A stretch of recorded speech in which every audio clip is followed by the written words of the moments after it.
पहिला यहाँनिर जब पाइँदैन नआऊ बरु योभन्दा राम्रो ठाउँको अन्त कतै पाउँछ भने अन्त जाऊ, यहाँ जब पाउनलाई मुस्किल छ भने त आफू चाहिँ उहाँ गएर बस्ने काम गर्ने, हामी आउन लागेको मान्छेहरूलाई चाहिँ नआइज भन्नलाई हेर न कति न उसकै घरमा आएर बस्ने जस्तो उसकै काम दिन पर्ला जस्तो त्यस्तो त्यस्तो आउँथ्यो नि त होइन। अब यहाँ आए पछाडि त थाहा भयो होला नि हजुरहरूलाई काम पाउनलाई कति मुस्किल रहेछ भनेर होइन। सबैजनाले सजिलै गरी पाएको हुँदैन, कति महिना वेट गरेपछि कामहरू पाएको हुन्छ। म आज हजुरहरूलाई कुन वेबसाइटबाट कामहरू खोज्न सकिन्छ भनेर भन्छु है। पहिलो भनेको तिपाल भेलुमाबाट खोज्न सक्नुहुन्छ, लिङ्कडिनबाट लिङ्कडिनबाट खोज्न सक्नुहुन्छ, बरुना.fi बाट खोज्न सक्नुहुन्छ, अनि त्यसपछि जबलीबाट पनि खोज्न सक्नुहुन्छ। अर्को दुनितोरी हो कि दुनितोरी.fi बाट पनि खोज्न सक्नुहुन्छ। रेस्टुरेन्टहरूको जबहरू म्याक्सिमम त्यसमा लिस्टेड हुन्छन् होइन।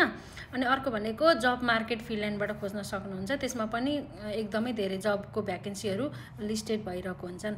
तर त्यसमा चाहिँ के विचार गर्नुपर्छ भनेदेखि कतिपय कम्पनीहरूलाई चाहिँ तिनीहरूकोमा भ्याकेन्सी खोलेको छ भनेर थाहा पनि हुँदैन क्या साथीहरू। त्यो कहिले कहिले खोलेको अनि उनीहरूले चाहिँ त्यहाँबाट नहटाएको भएर अहिलेसम्म नि देखाइरहेको।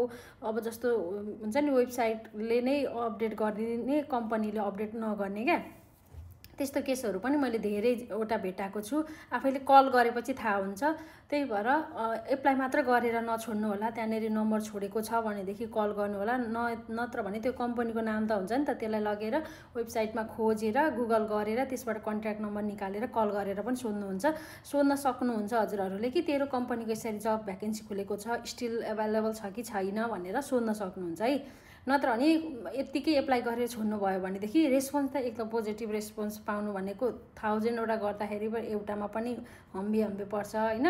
कल गर्नुभयो भने टन्टै साफ हुन्छ क्या, भन्ने क्या कल गर्ने ए तेरोमा यसरी मान्छे खोजेको छ, चाहिन्छ कि चाहिँदैन भाइ उहाँलाई हुन्छ नि एकदमै फाडु वीर गोर्खालीको छोराछोरीको पावर निकालेर सोध्नु होला। नत्र भने त यहाँ त जबको त खैके खुलुत्तै हुनेवाला छ होइन। अनि अर्को भनेको यस्तरी नै हो। मेन भनेको चाहिँ रेस्टुरेन्टहरू, बरु घुम्न जाँदाखेरि रेस्टुरेन्टहरू खोजेर लिएर आउनुहोस्, अनि त्यसपछि गुगल गर्नुहोस्, नम्बरहरू खोज्नुहोस्, अनि कल गर्नुहोस्, सोध्नुहोस्। मैले पनि त्यस्तै गरेको हो। अनि त्यसपछि मैले चाहिँ यो जब मेल गरेर चाहिँ एउटा पनि रेस्पोन्स पोजिटिभ पाएको छैन आजको दिनसम्म होइन।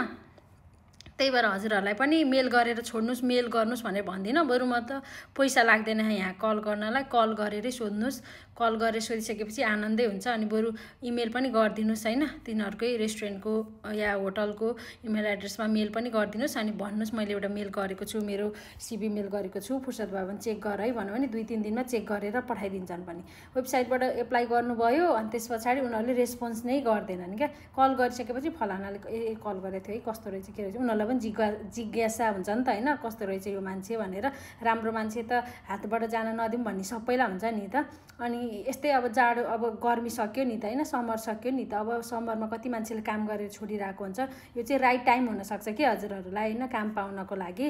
अनि कति त अब त्यहीँ कन्टिन्यू गर्ने हुन्छ, कति अर्को ठाउँबाट आएर काम गरिरहेको हुन्छ। अब छोडेर जान्छ, चाहिएको रहेछ भने त फ्याट्टा राख्न सक्छ नि त। त्यही भएर आफ्नो चाहिँ के भन्छ त्यो निरन्तरता दिइरहनु होला खोज्नलाई, कल गर्नलाई। मैले हिजो कल गरेको थिएँ, अब आज गर्दिनँ भनेर नगर्नु होला, डेली कल गर्नु क्या। यिनीहरू त थाहा नै हुँदैन, यिनीहरूले थोरै नै नम्बर हजुरको त्यो बायोडाटा लिएर बसिहाल्छ अरे हिजो पनि कल गरेको थियो, आज पनि कल गरेको थियो भनेर होइन। डेली कल गर्ने, दिमाग चाट्ने क्या यिनीहरूको। केही सिप नलाए पनि आफैलाई फाइदा हुन्छ, इङ्ग्लिस त इम्प्रुभ हुन्छ साथीहरू।